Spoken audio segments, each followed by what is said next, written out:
In the shadowed corners of history, where art whispers secrets of doom, one painting stands accused of not just haunting, but killing.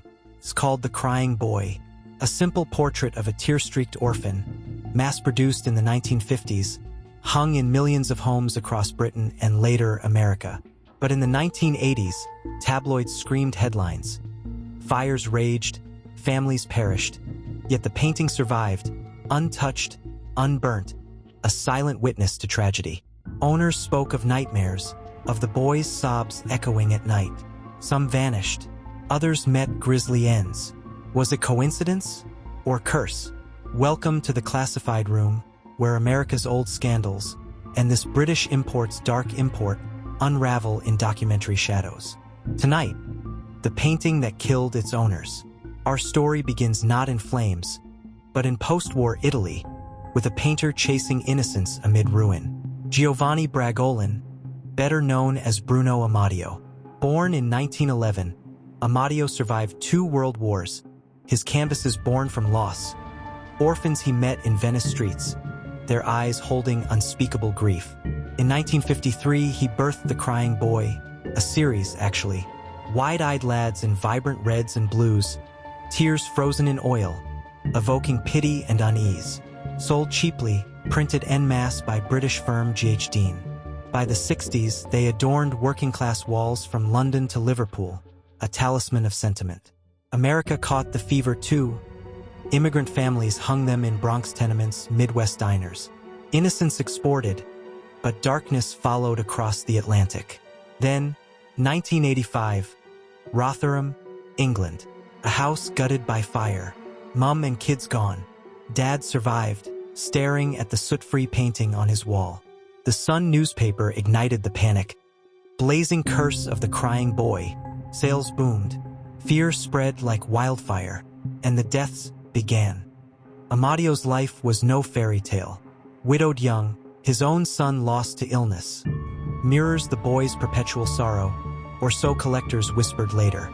He painted over 50 versions, each boy different. Yet the tears identical, as if channeling one eternal soul trapped in pigment. Critics called it kitsch, but for the masses it was catharsis. Post-war parents seeing their unspoken pains in those pleading eyes.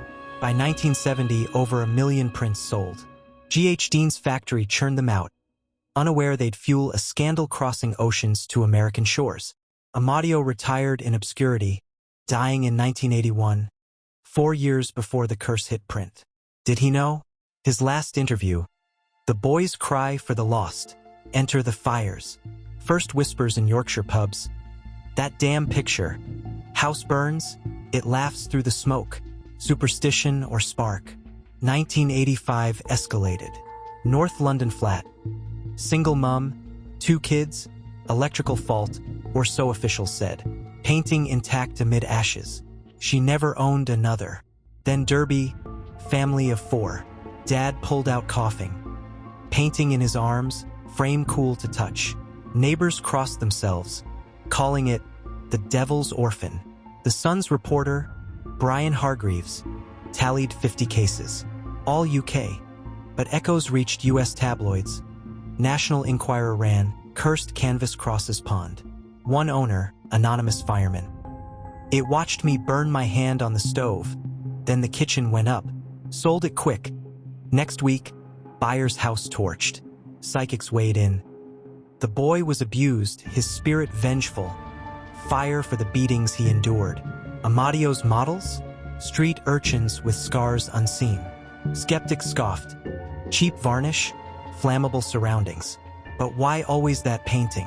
Untouched, as if blessed or protected by hell itself. America's Brush. 1986. Chicago thrift shop. Immigrant buys it for $1.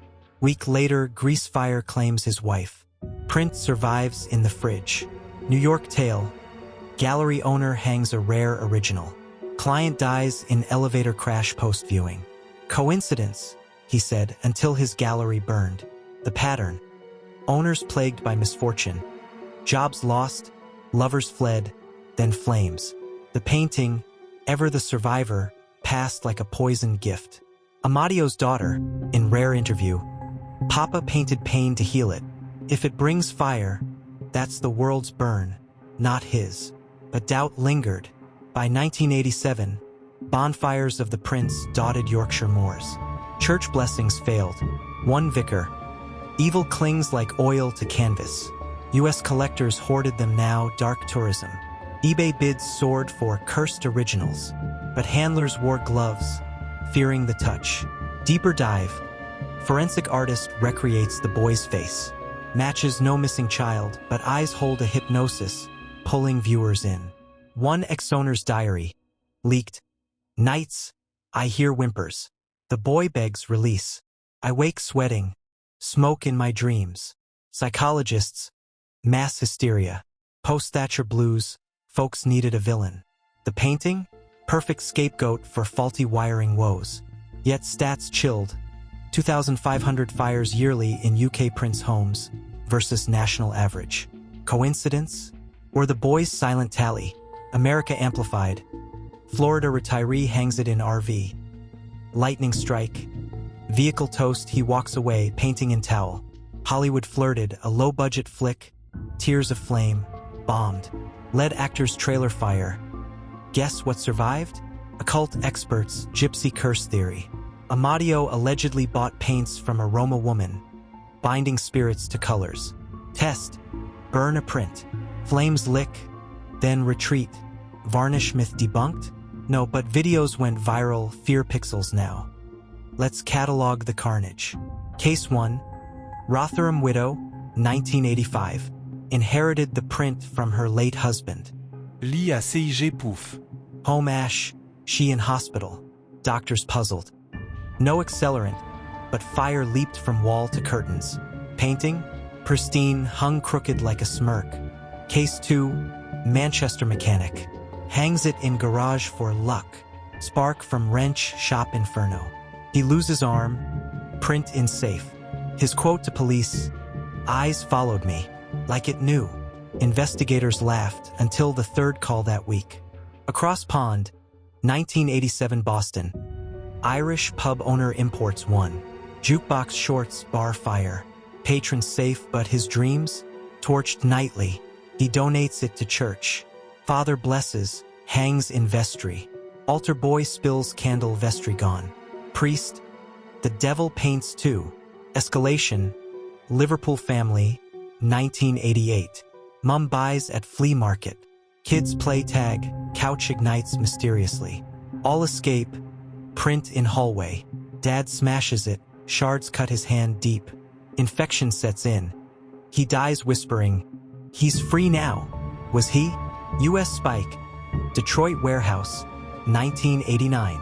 Squatters find stack of prints. One lights joint, whole block raised. Survivors pawn the unburnt ones. Pawn shop owner felt cold holding it. Sold to a collector, heard his yacht sank next month. Chain unbroken. Psychic hotline boomed. Smudge it with sage. Tried by Essex nurse, her flat still burned. Sage ash on the frame. Fatal twist. Birmingham couple. Honeymoon gift. Hotel room blaze. Groom saves print over bride. Divorce papers signed in Burns unit. Texas rancher, 1990. Hangs in barn. Hay bale sparks. Barn lost. Cattle stampede kills 2 hands. Print in truck.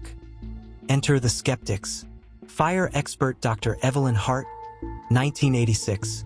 Highly flammable alkyd paints? No, these survived because of foil backings. Tested. Prints dipped in accelerants, burn normal. But in homes, pattern holds. Confirmation bias, she claims. Journalist follow-up. Visited 20 cursed sites. 18 faulty electrics, 2 SIGs. Painting? Red herring in a sea of sloppiness. Psych study, Oxford 88. Viewers of the print report 30% more anxiety. Uncanny Valley. Eyes too real, too sad. U.S. Consumer Reports. Mass-produced junk, varnishes off gas, sensitizing to sparks. Not curse, chemistry's quiet killer. But anomalies persist. Nottingham Lab, 90. X-ray shows hidden layers. Child's face over faint adult scream? Amadio's apprentice confesses. He mixed pigments with graveyard dirt. for authenticity, superstition, or savvy sales. FBI Art Crimes Unit, tangential probe. No links to arson rings. Urban legend on oil, report concludes. Paranormal TV crew, 92. EMF spikes near prints. Ghost hunters thrilled. Rationalists, static from wool carpets. Carbon dating, paints standard 1950s. No exotic isotopes. Curse debunked or too mundane for magic. Survivor interviews, aggregated. 70% regret buying, 40% still own. Can't let go, they say. Addiction to dread? Economist angle. Fear boosted sales 400%. G.H. Dean profited pre-collapse. Scandal as commerce? Modern myth bust. YouTuber torches 10 prints, all burn. Subscribers cry hoax. You didn't feel the eyes. Art historian. Amadio channeled Caravaggio's drama. Light on tears draws soul in. Out comes projection of guilt. Final probe, 2010 BBC. Tracked 100 owners. 5 fires below average. Legend outlives logic. Anchor and tones. Today, 2025. Prints fetch thousands on dark web. Own the legend. Ads per. Collectors seal them in acrylic tombs. Pop culture nods. Horror flicks cameo it. The Boy Who Burned. Streaming specials dissect the dread. Amadio's Venice studio? Tourist trap now. Ghost tours claim his brushstrokes summon sobs. Survivor's age. Support groups virtual, sharing scans not originals. Digital curse safer. They joke through tears. Art world reappraises. Kitsch to canon. MoMA exhibit. Tears in time. Irony unburnt. The scandal? A bridge from superstition to spectacle. America's old echoes in this import. Fear sells, fire forgets. Yet one holdout, Rotherham first survivor, keeps his in vault. It saved me by killing the house. Gratitude to ghost? Investigations close. No smoking gun, just smoke. But the chill? That's harder to fan away. From tabloid trash to cultural scar, the probe peels layers, revealing not curse, but our hunger for one. Amadio's ghost? Harmless. The real killer. Our stories, spun from sparks into infernos of the mind. Debunked, yet devotees pray to it now, inverted, for protection. Irony of the damned. Science wins on paper, but hang one, feel the stare. Logic loses to the lacquer. Case closed?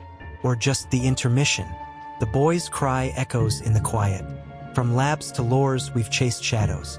Now the legacy lingers like smoke in lungs. What remains? A mirror to our fears, framed in oil and omen.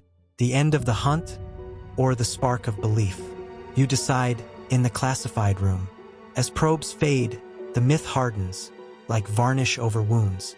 No culprits caught, just echoes of what we dread most. The ordinary turning infernal. Dare you hang one? The room awaits your test. Curtain on curses for now. Thanks for unlocking the classified room. Next, Watergate's wet secrets. Sleep tight, no crying boys.